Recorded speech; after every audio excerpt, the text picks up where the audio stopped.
In my collection, it's really, you really get a certain attitude through the whole silhouette. All the clothes are quite easy and simple, but very precise, with very precise proportion.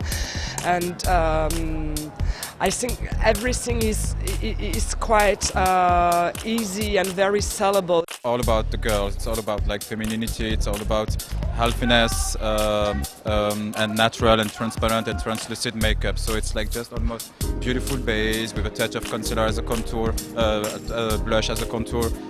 I just curled the lashes, but without mascara.